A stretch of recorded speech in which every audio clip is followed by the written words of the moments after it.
या देवी सर्वभूतेषु शक्तिरूपेण संस्था नमस्तस्यै नमस्तस्यै नमस्तस्यै नमो नमः शक्तो शमतति मदति मदति।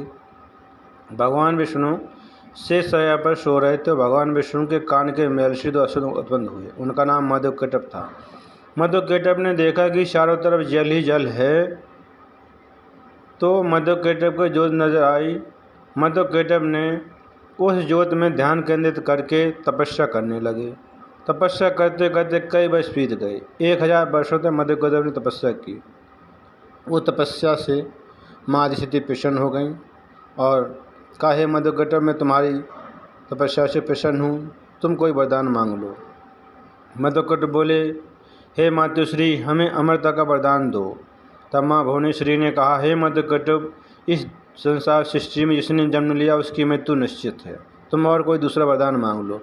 तब मधुकैटभ बोले, हे मातेश्वरी, हमको इच्छा मृत्यु का वरदान दो। तब माँ ने कहा, तुम इच्छा मृत्यु का वरदान दिया, तथास्तु।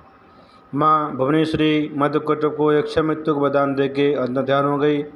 तब मधुकैटभ वरदान पा के बहुत खुश हुए और आपस में दोनों युद्ध करने लगे, भयंकर युद्ध करने लगे। कई वर्ष बीत गए युद्ध करते करते, दोनों ने भयंकर युद्ध किया। कई वर्ष बीत गए और कोई नहीं जीता, ना ही कोई हारा, युद्ध करते रहे। तब उनको कमल के आसन पर बैठे हुए ब्रह्मा जी नजर आए। उन्होंने कहा, चलो, हमको लड़ते लड़ते कई वर्ष बीत गए, अब ब्रह्मा जी के साथ युद्ध किया जाए। ब्रह्मा जी के पास पहुँचे, बोले, हे ब्रह्मा जी, आओ हमसे युद्ध करो, या इस पद्मासन को छोड़ को आप शीघ्र चले जाएं, क्योंकि इस पद्मासन पर बैठने वाला कोई वीर पुरुष होना चाहिए। ब्रह्मा जी बोले, मैं तो तपस्वी इन वीर बलवान मधुकैटभ से कैसे जीत सकता हूँ। तब मधुकैटभ के भय से ब्रह्मा जी भगवान विष्णु के पास पहुँचे और कहा, प्रभु जागो जागो, मेरी रक्षा करो रक्षा करो, मधुकैटभ मेरा वध करने के लिए आ रहा है, प्रभु जागो। भगवान विष्णु नहीं जागे। तब ब्रह्मा जी ने कहा, भगवान विष्णु किसके अधीन होकर सो रहे हैं? तो कहा, निद्रा देवी के अधीन। तब ब्रह्मा जी ने निद्रा देवी की स्तुति आराधना की। बोले, या देवी सर्वभूतेषु निद्रा रूपेण संस्था नमस्तस्यै नमस्तस्यै नमस्तस्यै नमः। माँ की स्तुति वंदना की, प्रार्थना की। माँ प्रसन्न हो गई और भगवान विष्णु के शरीर से निकल कर आकाश में खड़ी हो गई। भगवान विष्णु जाग गए और भगवान विष्णु ने देखा कि ब्रह्मा जी थरथर काँप रहे हैं, बहुत दुखी चिंतित हैं, व्याकुल हैं, थरथर काँप रहे हैं। भगवान विष्णु बोले, हे ब्रह्मा जी, आप तपस्या छोड़ के यहाँ क्यों आ गए? बोले, प्रभु मेरी रक्षा करो उन दुष्ट दानवों से, मधुकैटभ से, वो मेरा वध करने के लिए शीघ्र आ ही रहे हैं। भगवान विष्णु ने कहा, चिंता मत करो। इतने में मधुकैटभ ढूंढते हुए ब्रह्मा जी के पास आ गए। बोले, हे ब्रह्मा जी, तुम इस 4 भुजा वाले विष्णु के पास आ गए। अब हम तुम्हारे देखते देखते इस विष्णु का वध करेंगे, बाद में तुम्हारा वध करेंगे। तब भगवान विष्णु बोले, ठहरो, मैं तुमसे युद्ध करने के लिए आ रहा हूँ। भगवान विष्णु से शैया से नीचे उतरकर आए और दोनों के साथ भयंकर युद्ध करने लगे। मधुकैटभ बारी बारी से युद्ध कर रहे थे, भगवान विष्णु अकेले थे।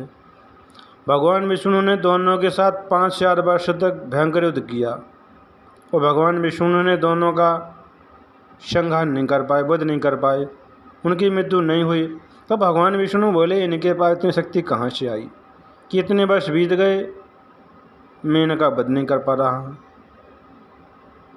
तब भगवान विष्णु ने कहा, हे मधुकैटभ, कुछ समय के लिए तुमको विराम किया जाए, तुम दोनों भाई हो, मैं अकेला हूँ। उन्होंने कहा, ठीक है। तब भगवान विष्णु एकांत में आए और सोचने लगे कि ये इतने वर्ष बीत गए, ना ही हार रहे, ना ही इनकी मृत्यु हुई, क्या कारण है। तब भगवान विष्णु महाशक्ति आदिशक्ति जगदम्बा भवानी की स्तुति आराधना करने लगे। बोले, या देवी सर्वभूतेषु दया रूपेण संस्था नमस्तस्यै नमस्तस्यै नमस्तस्यै नमो नमः। हे मातेश्वरी, मुझ पर दया करो, कृपा करो। तब माँ प्रसन्न हो गई और माँ ने दर्शन दिया और कहा, हे विष्णु, मैंने इन्हें इच्छा मृत्यु का वरदान दिया, इसलिए इनकी मृत्यु नहीं हो रही है। अब इन्हें मोहित करके ही मारा जा सकता है, आप जाओ, इनसे युद्ध करो, मैं इनको मोहित करती हूँ। तब भगवान विष्णु मधुकैटभ से दोबारा युद्ध करने लगे तब आकाश में खड़ी माँ भुवनेश्वरी आदिशक्ति हंसने लगी। उस हंसी की ध्वनि को सुनकर मधुकेटव मोहित हो गए कि ये सुंदर ध्वनि कहाँ से आ रही है। उस ध्वनि को देखने लगे तो भगवान विष्णु बोले, हे मधुकेटव, मैं तुम्हारी वीरता से प्रसन्न हूँ, तुम कोई वरदान मांग लो। तब मधुकेटव बोले, हे विष्णु, हम भिक्षुक नहीं हैं, भिखारी नहीं हैं, हम दाता हैं, हम ईश्वर है, परमात्मा हैं, आप हमसे कोई वरदान मांग लो। तब मधुकेटव बोले, हम आपको वरदान दे रहे हैं। भगवान विष्णु बोले, सत्य बोल रहे हैं? बोले हाँ। बोले वचन मत? बोले हाँ, सत्य बोल रहे हैं। भगवान विष्णु बोले, शीघ्र ही तुम दोनों मेरे हाथों से मारे जाओ। क्योंकि मधुकेटव तो मोहित थे, उनके पास सोचने की शक्ति नहीं थी क्या सही क्या गलत है। तब भगवान विष्णु को उन्होंने कहा, ठीक, हमने तुमको वरदान दिया। इसके बाद जब उनको ध्यान आया कि हमने भगवान विष्णु को वरदान दे दिया अपनी मृत्यु का, तो कहने लगे, हे विष्णु, तुम्हारे हमने साथ छल किया, धोखा दिया, ठग लिया हमको। भला कोई अपनी मृत्यु का वरदान देगा? इस सृष्टि में, संसार में कोई ऐसा मनुष्य प्राणी नहीं है जो अपनी एक मृत्यु का तुमको वरदान दे। बोले, विष्णु, तुमने हमारे साथ छल किया, धोखा दिया। कहा, हे विष्णु, हमारी मृत्यु ऐसी जगह हो जहाँ पर जल ना हो, सूखा स्थान हो। भगवान विष्णु ने कहा कि ऐसा स्थान कोई नहीं है।